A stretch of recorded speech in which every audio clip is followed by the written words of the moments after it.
am I standing? You can stand anywhere you'd like.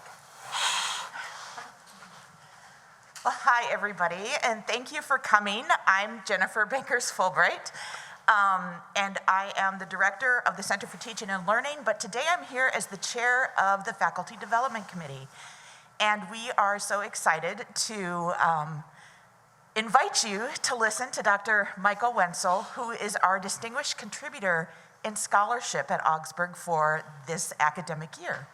So he is kicking off our Speaking of Scholarship series.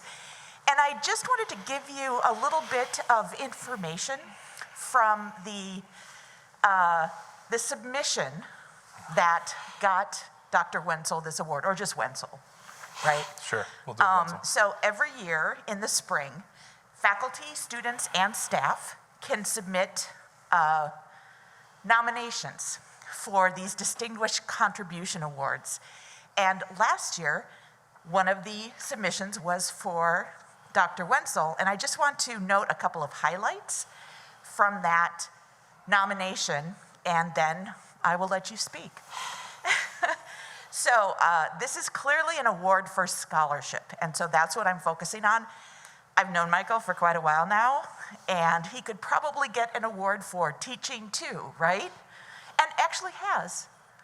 Yep. So we're just focusing on scholarship now, but the thing that really got brought to the committee's attention was that in addition to publishing papers and presenting, the unique thing about Mike, was that since he's been here full-time since 2012, he's worked with over 40 students in the lab, and I bet that number is higher than that. So 40 undergraduates in the lab, many of them for multiple years. So this isn't just a one-off over the summer. As part of his submission, it was noted that during this time at Augsburg, so in slightly less than 10 years, he submitted 12 publications and actually had 12 publications published. 7 of those also included undergraduate authors. So again, it's not just the professor doing research, it's engaging with the undergraduate community. And on top of that, he and his students have had 90 posters, presentations, and invited talks in those same years. That's 90 with a 9 and a 0, which is pretty amazing. And so I'm just going to wrap this up with a quote from a student who I will not identify, who said, oh shoot, I should have brought my glasses. We'll try this. Wenzel created a lab environment full of learning, skill building, and fun. He goes above and beyond to make sure everyone is able to succeed in research, and you can tell he cares immensely about his students. And that was the special thing that really tipped Michael over the edge in being chosen to receive this award.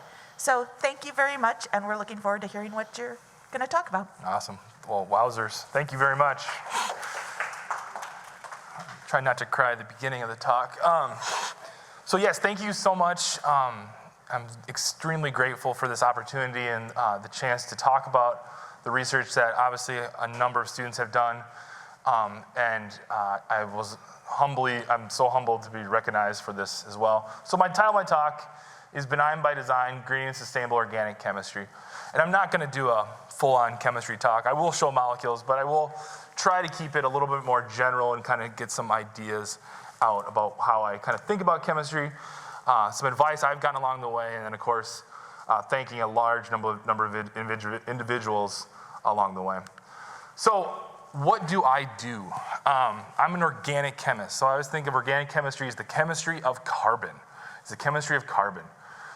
So if you look at the periodic table, carbon is, of course, up here in this spot, and I think this, as an organic chemist, I'm, uniquely qualified to only deal with one molecule. So another way to look at the periodic table, as seen by an organic chemist, carbon, of course, is the superstar. There's a number of great ones. This is my graduate work. Catalysts I used to do real chemistry. That's what I got my PhD in. Fake elements made up by commies. Who cares? Named after smart guys. right? The noble gases, lazy elements. Notice, boring. Carbon's little buddy, and that's hydrogen. Right, so this is, you need these to live, right? So this is how organic chemists kind of view the periodic table, most elements as it is. But in reality, right, so what do you do? So as an organic chemist, most organic chemists fall into two kind of categories. Organic chemists are either reaction developers or they build big molecules. So I was a reaction developer. So you could build a house with a nail and a hammer, but a nail gun's more efficient, right? And a more efficient tool. Some organic chemists develop new reactions that are more efficient. Other organic chemists are like the architects. They plan this out and then they build this large molecule. So I have been trained as a methodology chemist, a person that develops new tools to build these type of infrastructures. So lots of different things. I'm all over the place with different types of research, very varied. Actually, none of it has to do with what I did in graduate school directly. But you get these different opportunities and you kind of start to say yes. And the skills I got, I think in graduate school and undergraduate, my work apply towards this, but I used rhodium metal in grad school. I haven't touched rhodium metal since I've been at Augsburg. I actually haven't done any organometallic reactions since I've been at Augsburg. But I started learning about different types of chemistry, and some of those things are highlighted here. I'll talk about a couple of these as we go. We'll talk about polymers and plastics, microwave reactors, hydrogels. We'll talk a little bit about ureas and these dihydropyridones, and then also won't talk about this, but we'll get there, and I'll acknowledge some folks to talk about it. So, just kind of base ourselves in what is green chemistry. So, green chemistry is the design, development, implementation of chemical products and processes that reduce or eliminate the use and generation of hazardous substances. Gotta love definitions, right? Or, green chemistry is benign by design, right? It's chemistry that's not solving the world's problems. It could do that, but maybe chemistry doesn't have to create those problems in the first place that then they need to go back and solve. So, I like to think of green chemistry is not a separate discipline. Right? Some people sometimes in chemistry, we love to silo ourselves a little bit. Organic chemists, inorganic chemists, P-chemists, analytical chemists, biochemists, right? I use carbon, they get everybody else, right? But green chemistry is really not a separate discipline, or it shouldn't be. It's really sustainable chemistry. And it's really a scientific approach to solving problems. So engineers are actually much more farther ahead of us on this. And they use the term systems thinking. And that's becoming more of a bigger term in chemistry right now as well. Kind of this non-reductionist approach to thinking about chemistry, right? Usually in organic chemistry, I literally showed a hammer and a nail. Organic chemists literally view the world as a series of nails that they need to hammer, not worrying about what might be happening outside those, like your individual lab walls. So kind of taking that more systems thinking approach, right? Green chemistry is a proven systems approach, right? So it's thinking about it more of a holistic approach to things. So the goals are use chemistry to prevent pollution, meet current needs for chemical products without jeopardizing future needs, right? So we need some things, right? We need plastics, but can we make plastics that we need now that won't jeopardize us in the future? And really, right, again, focusing on renewable sources, sustainability, right? How can we be sustainable in some of the chemistry we do? So it takes a little bit more planning. This seems very simple, right? This is the whole, like, duh. Like, no chemist is like, you know what I'm doing today? Jeopardizing the future, right? Or I'm gonna pick something that's not sustainable. It seems very simple, right? This sounds like a no-brainer. But how easy is it to really accomplish these goals? Right? How easy is it really to do this? And the history here is actually kind of, right, there isn't much history. This isn't that old, right? These thinking of things isn't that old, right? The EPA began its research program in green chemistry in 1991. The Presidential Green Chemistry Awards were in 1996, right? The Green Chemistry Institute just got started in 1997. The 12 principles, which everybody talks about now, this is barely even, 25 years old, maybe not, right? That old, right? And then the EPA and ACS finally joined efforts about 20 years ago, right? So it seems like it should have been happening a long time ago, but now they're kind of focusing these efforts a little bit more. The 12 principles, this is kind of the hallmark of green chemistry. A lot of things I always going to go for.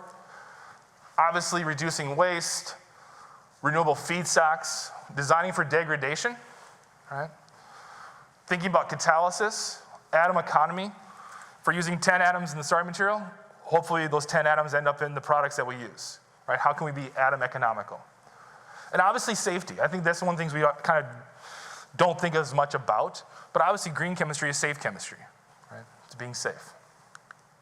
So benign by design. There's the happy tree, right? The green happy tree. It's all good, right? This is great. But let's be real.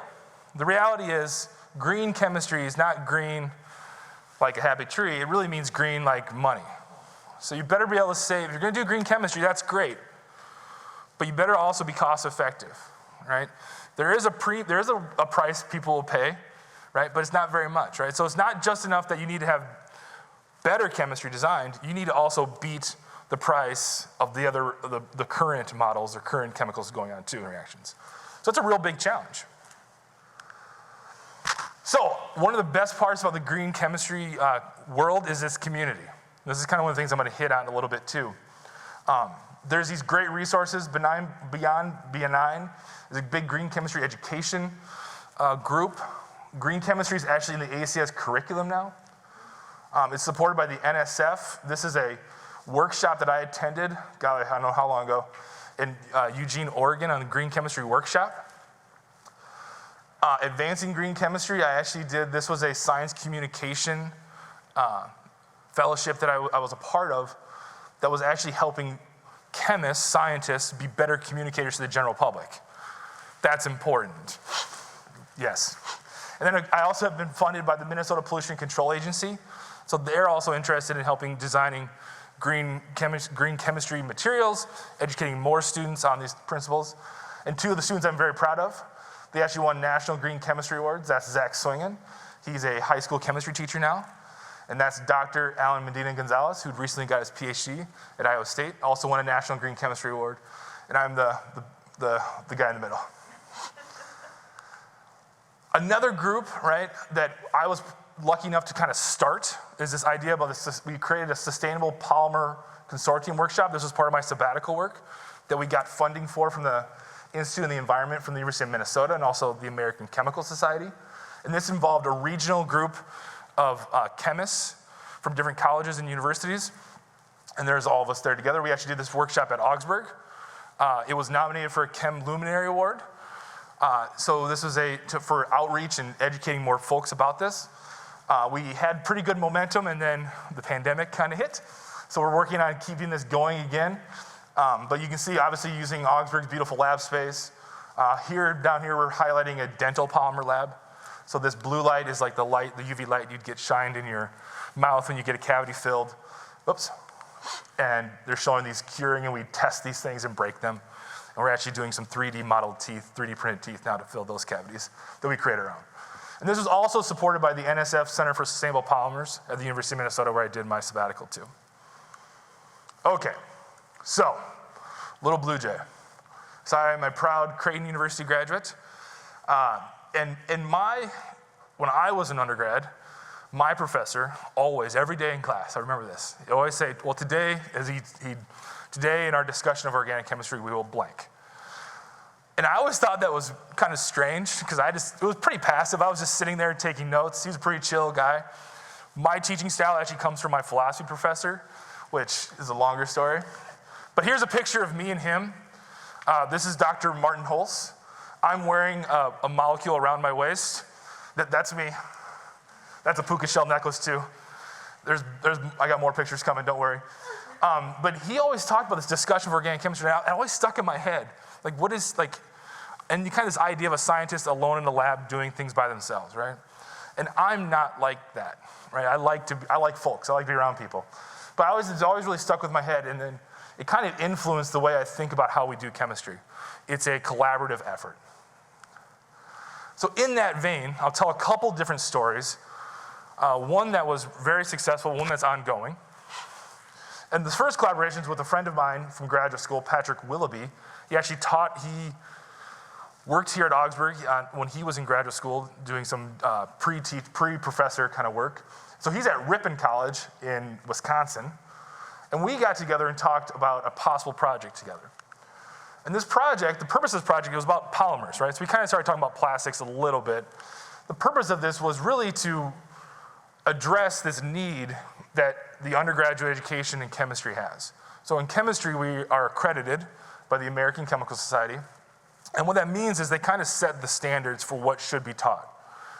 And one of the things they recently developed was they said, you need to talk about macromolecules, polymers in classes.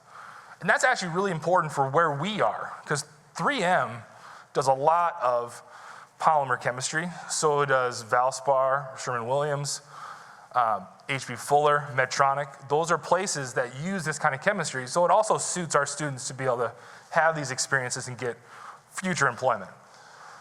So they are asking for these things, and so we wanted to address this. And so what is a polymer?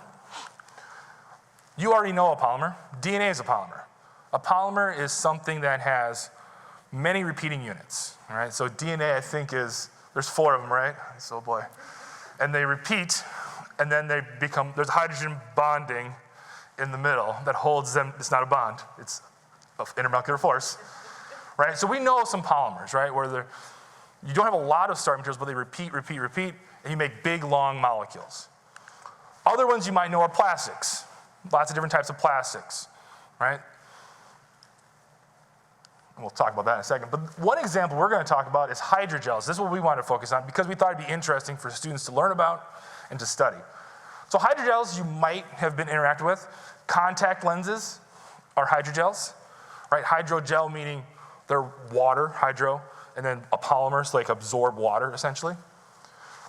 They do them for wound dressing. There's drug delivery systems that involve hydrogels. There's some cool, actually I did some work in my sabbatical on drug delivery systems a little bit with organogels.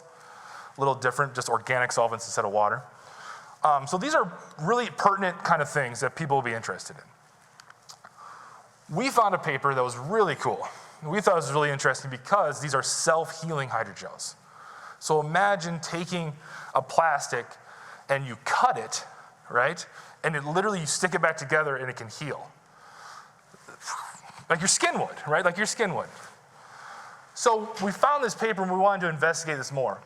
And again, now you can see that this is a theoretical monomer. So again, simple starting material, but repeating over and over again to make a long, big molecule. So self-healing polyvinyl alcohol, that's what PVA stands for, hydrogel. So I'm going to kind of walk you through the pictures of what this looks like. This lab actually takes some work. We've tried to make it easier. We can't. We tried to get like a stir. Just need that good old-fashioned stirring. So you take your hydrogel, it's a powder, right, this polymer, and you stick it in water. Right? You're literally going to start stirring this and heating it up, right? Because the water is going to become incorporated into the polymer. It's going to become incorporated into the polymer. And there's no fanciness here. This is literally, 20 minutes at a pop going for this. Science takes work, right? And then we actually put them into a mold, right? So what we're going to do here is these polymers absorb the water and they create this new network, right? Just like it would be like a Jell-O mold, right? Except imagine your Jell-O mold can like heal after you cut it. And we're going to freeze it. And what's different here is when you freeze this polymer, you create these sites, these crystallite sites. And these crystallite sites help make the polymer have a little bit more structure, and that's what's going to help you do the self-healing. And we'll see that in a sec. So you freeze it, no problem. Those are ice cube trays. You get a whole slew of things. This was our big idea about instead of a desiccator, which dries things, we thought we could have a humidor, which we put a beaker of water and then try to shut it in a bin.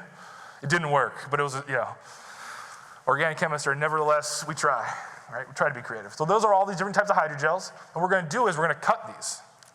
Right? We're going to cut them. And we're going to stick them back together and see and test how well they heal. And it's really cool. You can kind of see the fracture line here, right? This heal, and they're pulling on this.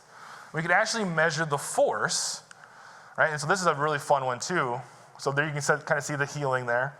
And this is really cool because you could dye You could have one hydrogel be blue, the other one be a different color, cut them, then switcheroo and see how the dye literally goes across the interface. You can kind of see this was a clear hydrogel. The dye literally went across the interface as it was healing, as these polymer, like kind of spaghetti, was trying to entangle and bring it across. Pretty neat. So some results. Oh, there's some pictures. So we're doing some force testing, right? We're pulling on these things with some force gauges. There you can see it's kind of popping off there. These are just little force gauges. So just some quick results. Basically what it tells you here is an hour of freezing time, an hour of healing time, and this much, and a little bit more water than we'd expect works really well. You get a much higher tensile strength. We've checked around here, different places, different spots here. There's some averages, statistical reported student data, right? So there it is. The cool part, I think, one of the cool parts of this is I always think of like scaffolding experiments. So sometimes you can do an experiment in one context and then do one part of it and then revisit it again. So one thing I kind of focused on here was this idea about the self-healing and the hydrogels. I didn't really talk much about the chemistry, right? And so the cool thing you could do with this experiment, I think, this experiment's very applicable in lots of different places, right? We've done this experiment with high school seniors, outreach kind of things. We've done it with freshmen, sophomores, and upper level students. And it really just matters the context you want to give it in, right? You can talk, everybody's really cool. Everybody can stir a beaker if they want to or not.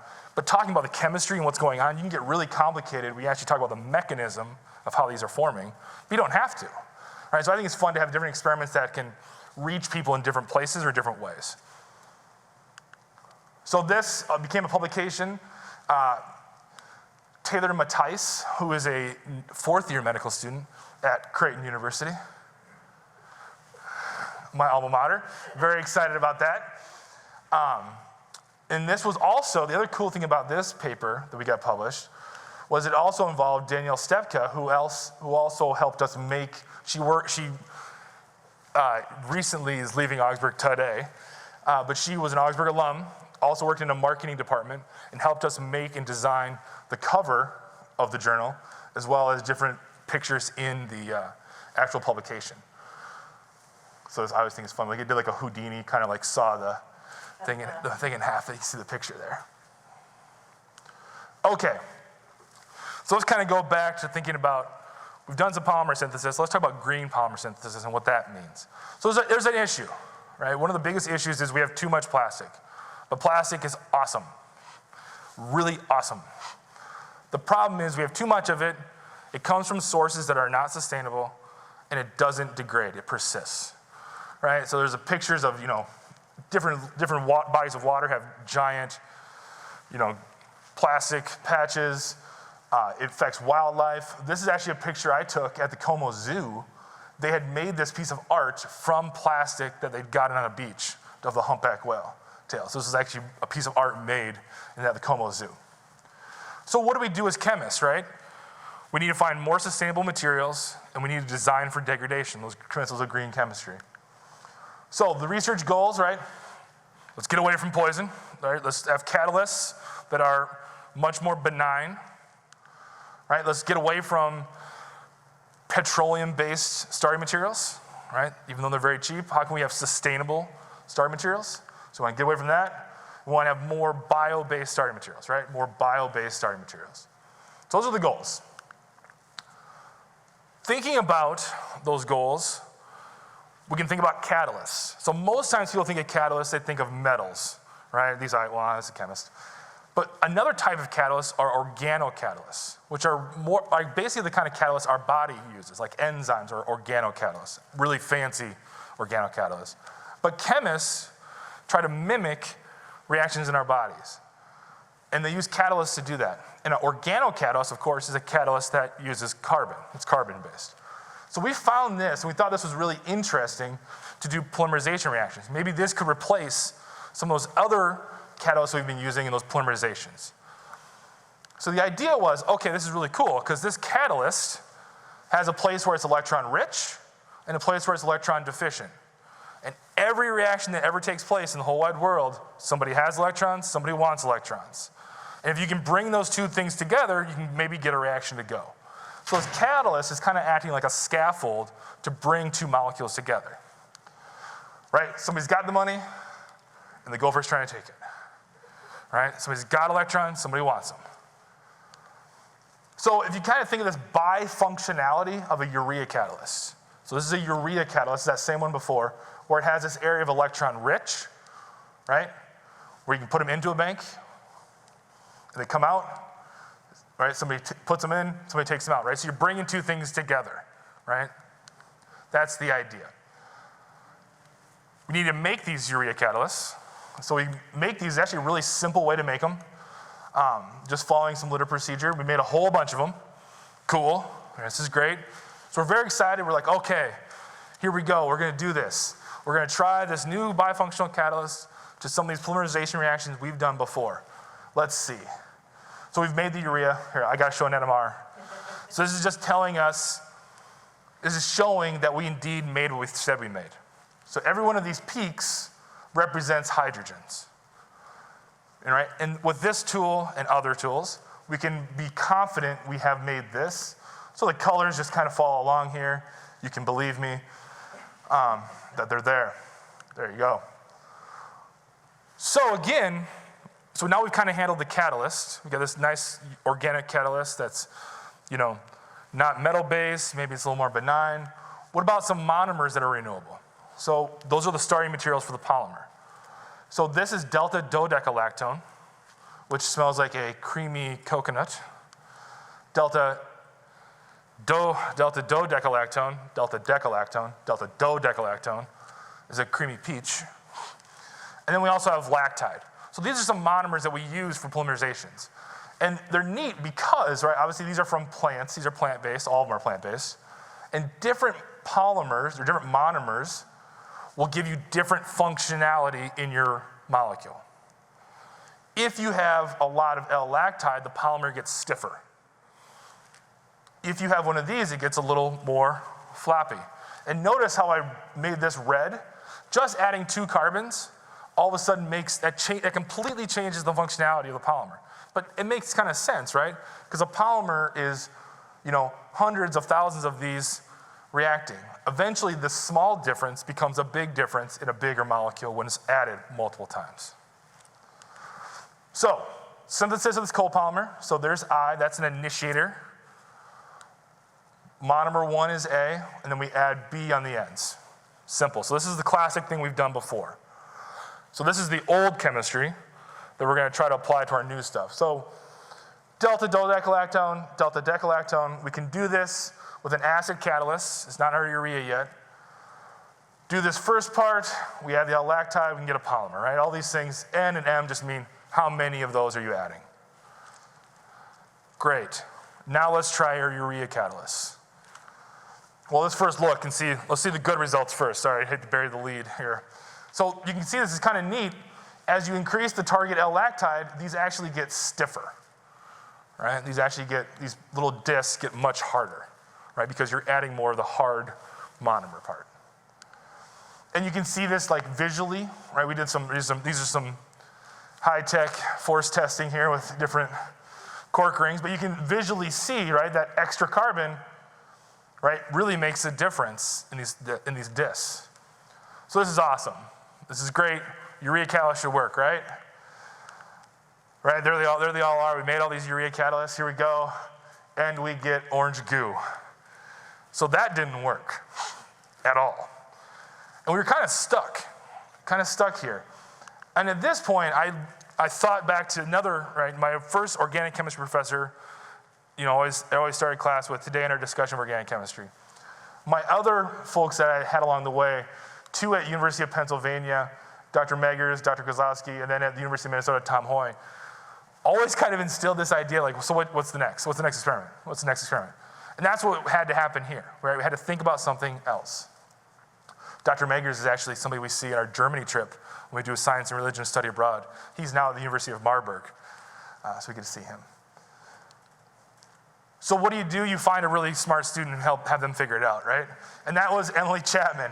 And so what she did, she was simply we were doing journal club during research, where I have students just go find a journal article, present it on Fridays. We were just talking about papers. And she found this. And she was probably looking for ureas, some paper about ureas that she was interested in, because we were making ureas. And she found this paper about the Bigonelli reaction. Didn't know much about the Bigonelli reaction, but it talks about it being urea catalyzed. Cool, we just made a bunch of ureas we think are catalysts. I wonder if we can apply this new catalyst that we've been making to this reaction. So that was the idea. So here's the Bigonelli reaction itself. There's Pietro Bigonelli, 1891, right? This is a multi-component reaction. So these are really cool reactions because they bring 3 things together versus just 2. And that allows for chemical diversity really rapidly, right? And it's kind of hard to follow. The colors help. These are pretty complicated systems, but you can see kind of where the colors are going. But again, HCl reflux, maybe not the greenest thing in the world, right? But it certainly is atom economical. All the things in the starting material, most of them end up here, which is great. So we thought, right, this had a lot of potential to apply some green chemistry principles to. And we also thought this would be a really neat way to rapidly build a diverse library of chemical compounds, because we could diversify at lots of different points, right? In the starting materials or even afterwards in the products. Also, these dihydropyridones had some biological function. So, anti-malarial, anti-inflammatory, calcium channel blockers, right? You can see that kind of that core.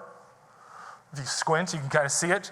So kind of this is anytime you can put nitrogen in rings, it's a good thing. Those are usually drug-like molecules. But it's not simple. You're bringing 3 things together now. And as an organic chemist and as a person that develops reactions, I'm always interested in how things happen. Not just the final product, but what's the route they take to get there. Turns out when you have 3 things, you can have quite a few routes. And things can get really complicated really fast. So this is kind of a short version of this. Here's a scarier version, which I'm not going to go through. But right, lots of things can happen, right? And you're relying a lot of it on equilibrium reactions. So it's really tough. So again, we're coming back to, this is a urea, and right, this is kind of that idea, that scaffold. Look what it's doing. It's bringing one thing, the purple thing, together with the blue thing, right? It's kind of like this is the scaffold that's bringing the catalyst, that's bringing 2 things together. So that's what we were hoping we could do with our kind of fancier ureas, right? Seems like a slam dunk. So right, okay, here we go. We're going to try to do the Bigonelli reaction with our fancy urea acting like the catalyst, because that paper said this is possible. Right, there it is. Right, okay, good, we got the gopher back, perfect. Somebody's this has electrons, if somebody wants them, we're gonna bring the things together, this reaction is gonna work. And not only that, your organocatalyst, we're also gonna use microwave to do this. Right, we're gonna use a microwave reactor to do this. So even a greener principle, possibly less energy, and certainly faster, right, less time. The analogy I always like to use, right, you can cook chicken wings in an oven, but that takes 20 to 25 minutes, and it takes 5 minutes in a microwave. Once these chicken wings from the microwave, right? So this is a little fancier than your home microwave, and it's fancier because it really focuses the heating, right? It focuses the heating. Obviously, it's safer. People do reactions in commercial microwaves. Not the greatest idea in the world, but these are really nice to kind of have a standard way to do this as well. We're lucky enough to have a microwave reactor here. So here we go, we're setting it up. Everything's going in. Starting material, microwave, it's out, okay, awesome. We made the product, so you can see all the colors again, we made the product, that's great. Except, if you look at these yields, right, no catalyst is actually not that much different than with our fancy catalysts. So what we found out was this kind of didn't help at all. Okay, so that's a summer's worth of work. But one thing I think you take for granted, I've not taken for granted now, is the ability to go to conferences and talk to folks.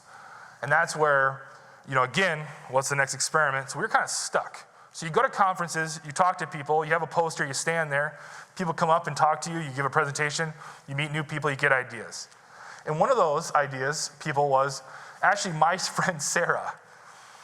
So Sarah and me became pals on Twitter first, right? We met at a conference. It turned out we were both sitting at the same restaurant bar next to each other at a tweet up. Chemists are really nerdy. But so I literally remember the day, it was in Orlando, and Emily was giving her poster, and I was talking to Sarah, and Sarah's like, oh, I'm gonna go talk to your student, like see what they're doing. I was like, oh yeah, great. And so she walks over there, and she's like talking to Emily, and she starts looking at those dihydropyridones.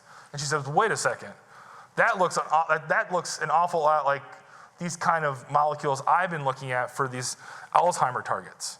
And now again, she saw this, not me, right? And so she's like, okay, I'm gonna email my student. He's gonna do a computational thing really quick and see if it's even close. Like literally in real time, like 10 minutes after she talked to Emily. And it was. So it's kind of started a whole new direction.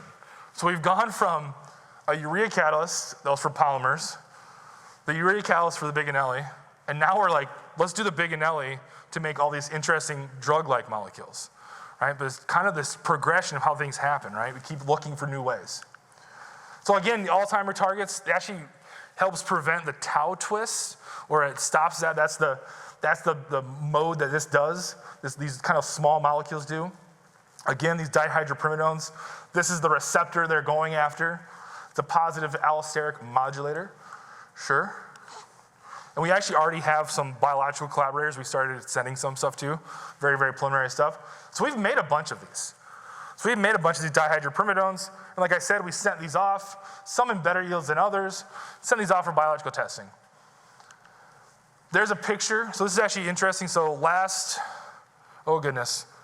summer when we were online, we did a lot of computational chemistry type work over the summer, modeling some of these different possible targets that we could make computationally and see which ones are good targets, which ones weren't.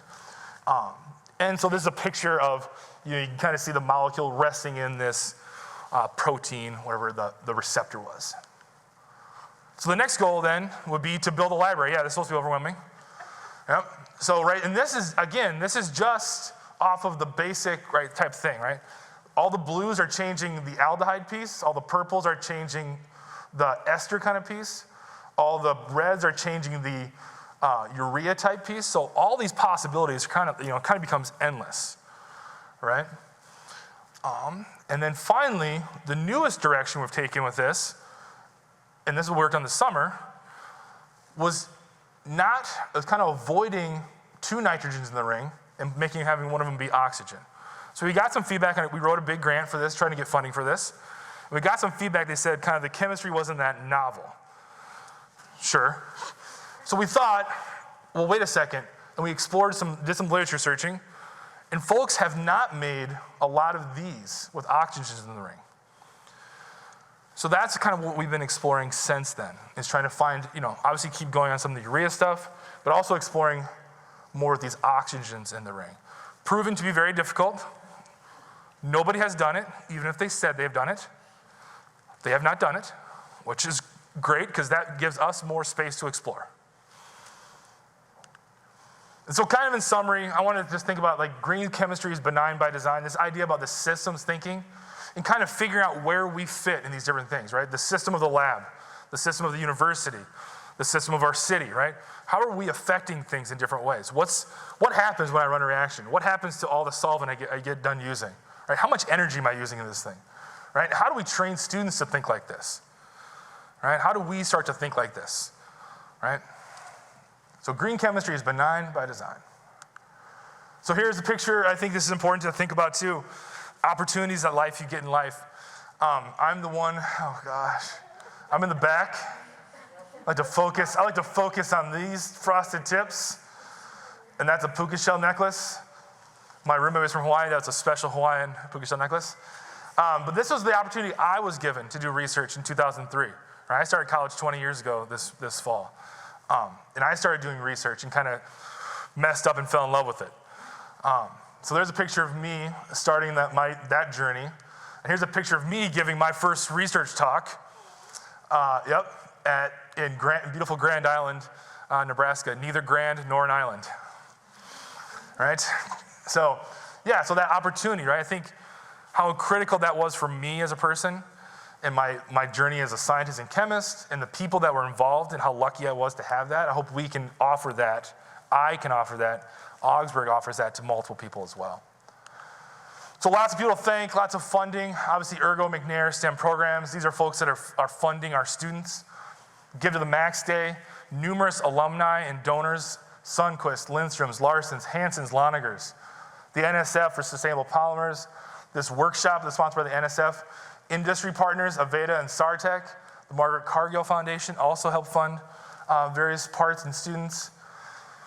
More, University of Minnesota, Division of Organic Chemistry, Chemical Education Division of of ACS, Minnesota Pollution Control, there's Advancing Green Chemistry folks, the Green Chemistry Institute, and Benign have also helped support students, myself, the research, all along the way. Lots of people to thank. So these folks, I actually didn't talk about some of the work we've done with them. This is Professor Glenn Hurst from the University of York in England. He got involved with me doing green chemistry systems thinking. Again, green chemistry conference, meet new people, become fast friends, start collaborating. Augsburg students got to use these tools. One of them was a new card game we helped develop. The other was a Green Tycoon mobile app. All right, so we started doing some app type stuff. Also involved with Sarah and Jay in another grant we just submitted. We call it the Curved Arrow Working Group, the COG. And we see, so we're kind of interested in educational research, and what we saw was all of us have helped with standardized testing, developing standardized tests. And this is a real big piece of that we want to make sure is accurate and done well. And so we also want to help professors, right, this kind of loop between the problems and instructors, like how we write tests and how do we have a standardized way of assessing things that all professors do, but also making sure things are done right. So this is a big grant we just submitted. We're interested in this kind of work as well. Another group that I've gotten involved with, lucky again, meeting folks at a conference, meeting them on Twitter, with Lane and Brett, the Include Network, the International Network for Chemistry Language Development. This has been a really fun group to work with. Our students get involved. We do video chatting with international partners. We did video chatting before it was cool, or before we all had to. So obviously that's a skill we've all developed a lot more. But also talking about like how we talk about chemistry, right? Chemistry, we like to think our language in chemistry is very standardized, but it's really not. It's really not. And so also how professional development helps when students are interacting with each other and talking, and also talking to people from a different country is a big deal as well. And we just recently we just got accepted for another book chapter, and Danielle Stepka, of course, made another figure for that book chapter as well. So got to thank her there. Another group is also from Twitter. I became friends with Julia Winter, and then she hired Sarah Wagsworth, who I worked with in grad school.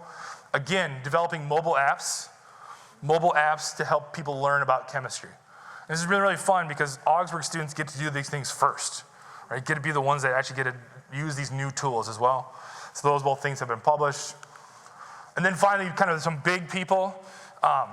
In particular, Jane Wissinger, who's a professor at the U of M, been a great mentor to me, and now collaborator since my time here and there.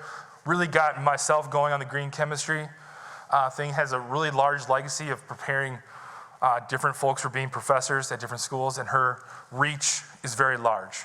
And it's really neat to be working with her for all these years. Of course, Professor Vivian Fang, Dave Hansen, and Joan Kuntz in our own chemistry departments, working with them in different projects all along the way has also been wonderful.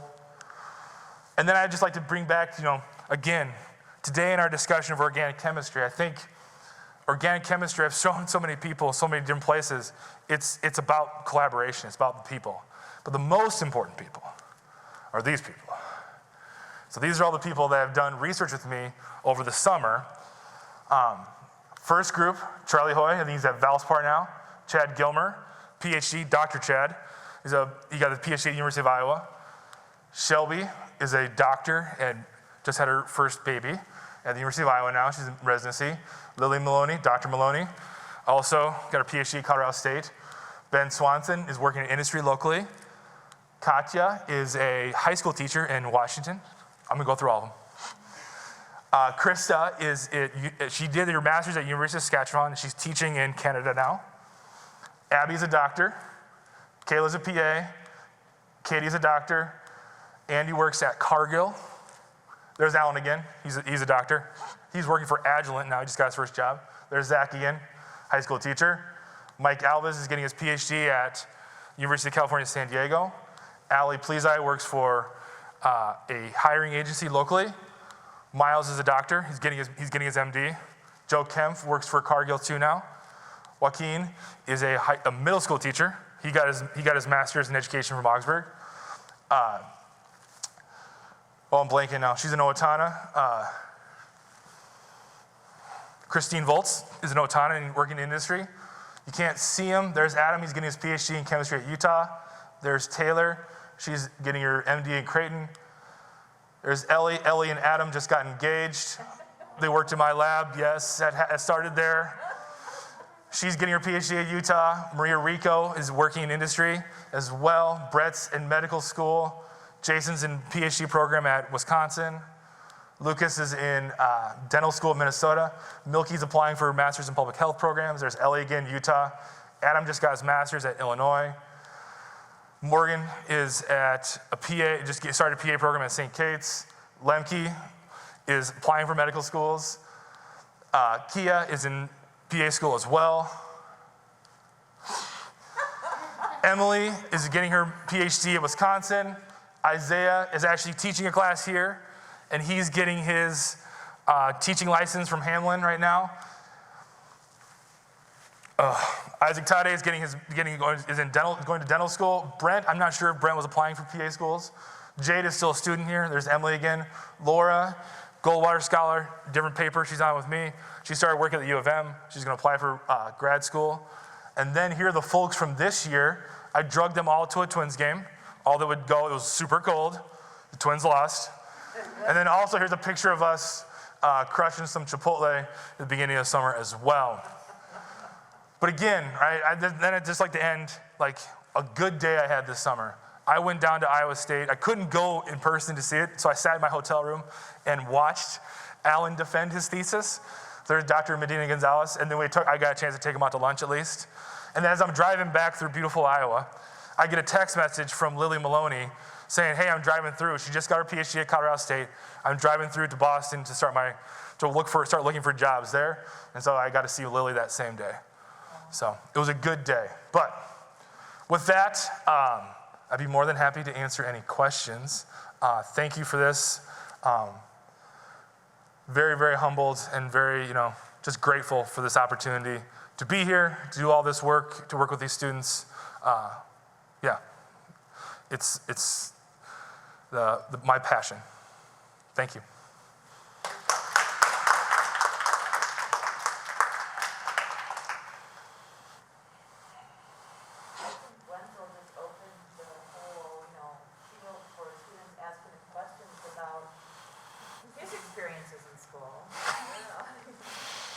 I studied too much. Is it still recording? I studied too much. I did. I had some fun. So what was the point in your school career that you decided chemistry was right for you? Okay, yeah, so when did I decide chemistry was right for me? So I was a freshman in college. I came from a small town that we had no AP classes, so I didn't really know, didn't have any chemistry background. I was actually a philosophy major first. And then my RA was a chemistry major, Paul Herikoff, good friend of mine, lived right next door to me. He kind of dared me to take honors chem, and then I did it, and I really enjoyed it my second semester, and then kind of fell in love with that and the whole deal. But I was still very much like pre-med. Like I did my first research experience thinking this will look good on a med school transcript, right? Right, and then kind of goofed up and kind of liked it. Never thought I'd be a professor, never thought I'd teach. That wasn't on the radar. These things just kind of happen. You just got to be open to them to happen.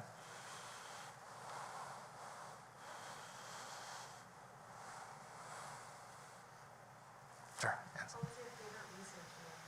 Of the students? Oh my God. That's not fair. I have funny stories. This one's funny because I got engaged that summer. And it's funny because I had to carry the ring around all the time. Because first of all, I was afraid to leave it anywhere because it was worth more than anything else I'd ever owned, including my car, right? And I was also afraid to leave it at my apartment because I was living with my future wife, and I figured she'd find it, like snoop around. So I literally carried this ring around on my scooter, in my pocket, like all summer long. Like I showed it to everybody. I go places, I go see here, look at it. Like, I wouldn't have fit. That's a funny story. Yeah, so that was the first summer. I was figuring it out.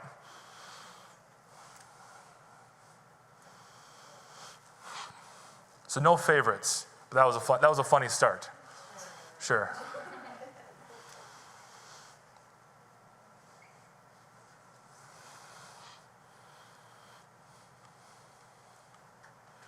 Sure. How long was your longest distance? Like project? Yeah. Like in grad school or what I'm doing now? Well, so it really never ends, right? If we're being honest, right? There's always another experiment. Some of the stuff I did in grad school, I think, they're still working on that kind of stuff. But as far as like projects go, really just kind of the theme of learning about polymers. And I wasn't a polymer chemist, but it was something that was there was a gap there in the knowledge, and that was a need. And so I kind of jumped in with that and tried working on it and figuring it out.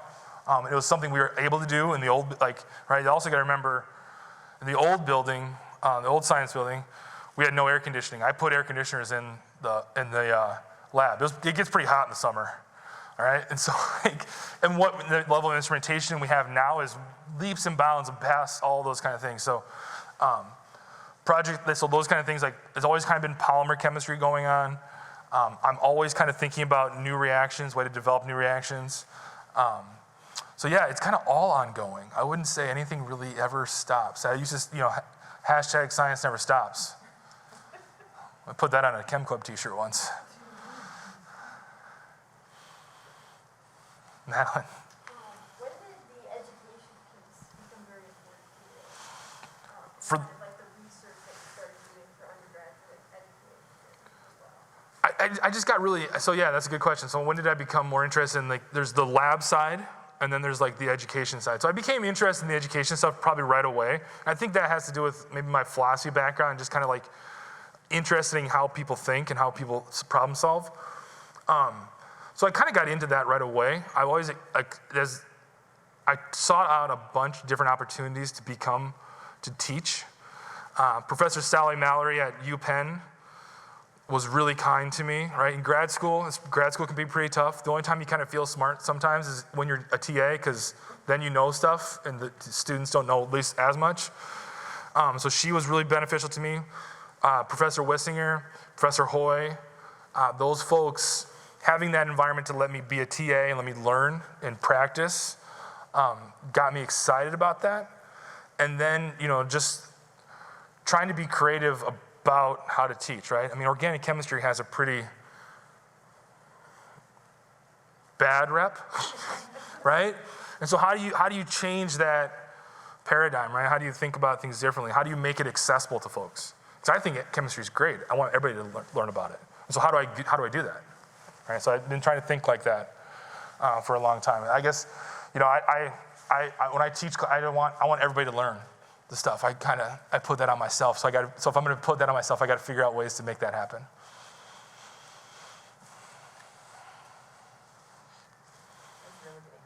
Thanks. It's on recording.